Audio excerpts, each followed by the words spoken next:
Organisational culture, सांगठनिक संस्कृति, ये इसका पांचवा हिस्सा है। उसमें 21वां पॉइंट है, a strong and positive organisational culture is associated with increased organisational effectiveness. इसका मतलब ये हुआ कि एक मजबूत और सकारात्मक सांगठनिक संस्कृति से सांगठनिक प्रभावकारिता बढ़ जाती है। मतलब जिस संगठन में मजबूत संस्कृति होती है उसकी प्रभावकारिता बढ़ जाती है। इसीलिए सुप्रीमो तानाशाह के संगठन की प्रभावकारिता नहीं बढ़ती है, क्योंकि वहाँ कोई संस्कृति नहीं होती है। जो डेमोक्रेटिक ऑर्गेनाइजेशन होते हैं वहाँ पर जो है सांगठनिक संस्कृति होती है, और जिसकी मजबूत संस्कृति होती है उसकी प्रभावकारिता बढ़ जाती है। वैसे भी सांगठनिक संस्कृति जहाँ भी होगी उसकी प्रभावकारिता बढ़ेगी ही।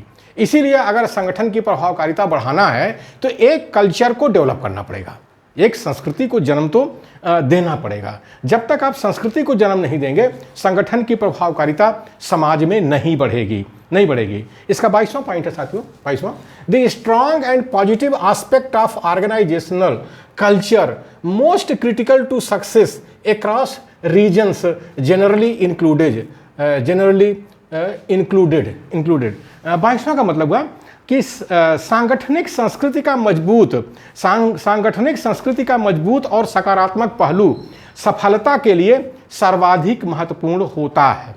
सांगठनिक संस्कृति का मजबूत और सकारात्मक पहलू सफलता के लिए सर्वाधिक महत्वपूर्ण होता है, जिसमें निम्न बातें सम्मिलित हैं। पहली बात क्या है?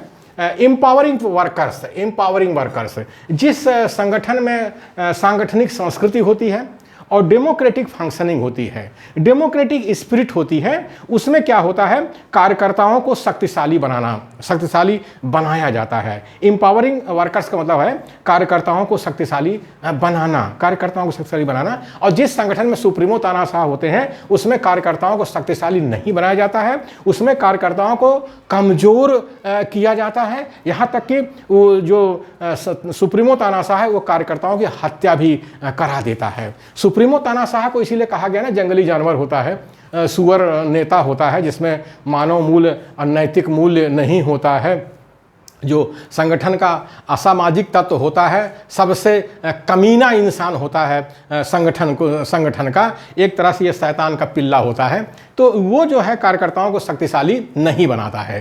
केवल वो संगठन जो डेमोक्रेटिक होते हैं, जहाँ सांगठनिक संस्कृति होती है, वहाँ कार्यकर्ताओं को शक्तिशाली बनाया जाता है। और जब कार्यकर्ता शक्तिशाली बनते हैं, यानी कैडर शक्तिशाली बनते हैं, तो वो संगठन मजबूत होता है। कैडर का मतलब होता है इंटेलेक्चुअल फोर्स, और फोर्स को आप जितना मजबूत बनाएंगे संगठन क्यों नहीं बनेगा।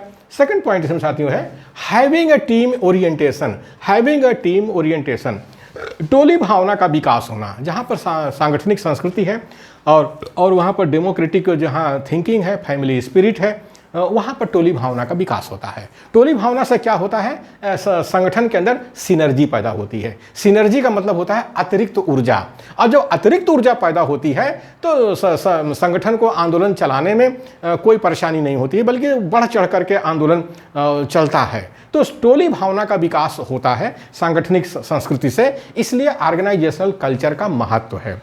ऑर्गेनाइजेशनल कल्चर के बिना टोली भावना का विकास नहीं होता है, और सुप्रीमो तानाशाह को कुछ लेना देना नहीं होता है।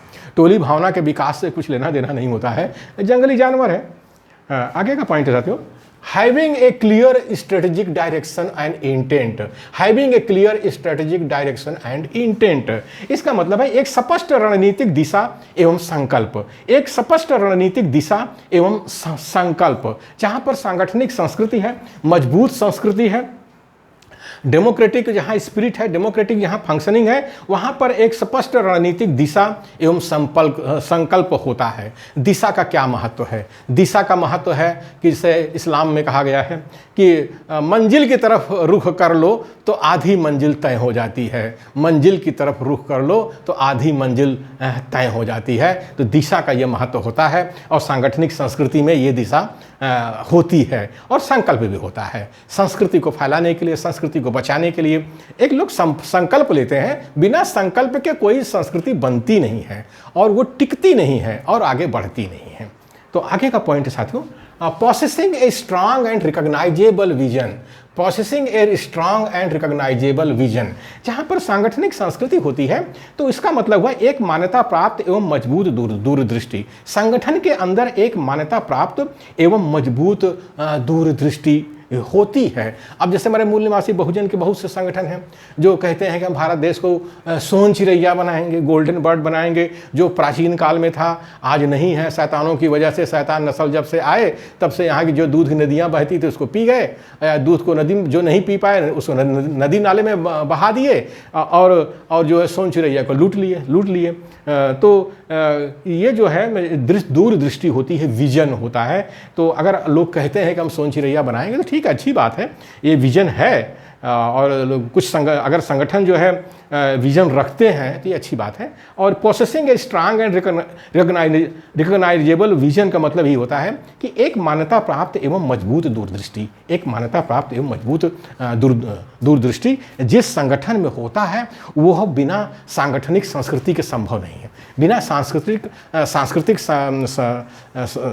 संस्कृति के और बिना लोकतंत्र के संभव नहीं है। और जहाँ परिवार भावना भी होनी चाहिए और बिना परिवार भावना के भी संभव नहीं है।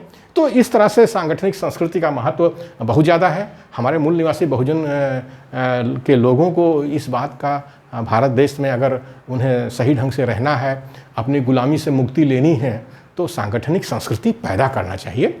ऑर्गेनाइजेशनल कल्चर अपने संगठन में पैदा करना चाहिए।